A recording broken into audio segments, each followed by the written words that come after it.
Hello, topic వచ్చేసి linked list. అసలు linked list అంటే ఏంటో తెలుసుకునే ముందు ఇక్కడ చూస్తే కొన్ని నేమ్స్ ఉన్నాయి. ఈ నేమ్స్ నేను ఆల్ఫాబెటిక్ ఆర్డర్లో అరేంజ్ చేసుకుందాం అనుకున్నాను. అలా నేను సీలో అరేంజ్ చేసుకుందాం అనుకుంటే 2 ways పాసిబుల్. ఒకటి అరేస్, ఇంకోటి లింక్డ్ లిస్ట్. అరేస్లో డిసడ్వాంటేజ్ ఏంటి అంటే స్టోరేజ్ అనేది లిమిటెడ్, ఫిక్స్డ్ ఉంటుంది. సపోజ్ ఇక్కడ 5 ఎలిమెంట్స్ నేను స్టోర్ చేసుకున్నాను. 5 కన్నా ఎక్కువ స్టోర్ చేసుకున్నాం అనుకుంటే ఇంకో అరే క్రియేట్ చేసుకుని దానిలో కాపీ క్రియేట్ చేసుకోవాలి.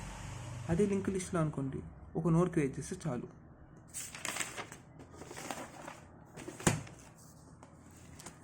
లింక్ లిస్ట్లో మొత్తం 3 టైప్స్ ఉన్నాయి. ఒకటి single link list, double link list, ఇంకోటి circular link list. Single link లిస్ట్లో నావిగేషన్ అనేది ఫార్వర్డ్ ఓన్లీ, అంటే ముందుకు వెళ్ళొచ్చు. ఇక్కడ ఫస్ట్ అంటే ఇవన్నీ యాక్సెస్ చేయొచ్చు. డబుల్ లింక్ లిస్ట్లో అనేది ఫార్వర్డ్కి వెళ్ళొచ్చు, మళ్ళీ బ్యాక్వర్డ్కి రావచ్చు. సర్కులర్ లింక్ లిస్ట్లో ఏంటంటే last element is link to the first element, అంటే లాస్ట్ ఎలిమెంట్ ఉంది కదండి, ఈ లాస్ట్ ఎలిమెంట్ని ఫస్ట్ ఎలిమెంట్లో లింక్ చేసుకోవచ్చు. Single link list is made up of nodes that consist of 2 parts. Node అనేది ఇక్కడ ఒక నోడ్ ఉంది కదండి, ఫస్ట్ దానిలో ఈ నోడ్లో 2 టైప్స్ ఉంటాయి. ఒకటి డేటా, ఇంకోటి లింక్. డేటాలో మనం ఏమైతే స్టోర్ చేసుకుందాం అనుకుంటున్నామో అది స్టోర్ చేసుకోవచ్చు. లింక్ దానిలో మనం నెక్స్ట్ వచ్చే నోడ్ యొక్క అడ్రస్ స్టోర్ చేసుకోవచ్చు. సపోజ్ ఇక్కడ 2000 ఉంది, ఇక్కడ 2 నోడ్స్ ఉన్నాయి.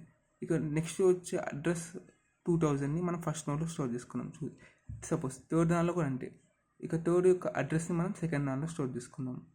ఇక్కడ మెయిన్ ఇంపార్టెంట్ ఏంటంటే ఎప్పుడైతే లింక్ లిస్ట్ ఎండ్ అవుతుందో మనం అక్కడ నల్ టర్మినేషన్ ఇవ్వాలి. ఇక్కడ మనం ఎండ్ ఇచ్చేస్తాం, ఎందుకంటే నెక్స్ట్ ఏం నోడ్ ఉండదు కాబట్టి దాని అడ్రస్ మనం స్టోర్ చేసుకోలేం కాబట్టి ఇక్కడ నల్ టర్మినేషన్ ఇచ్చేస్తున్నాం.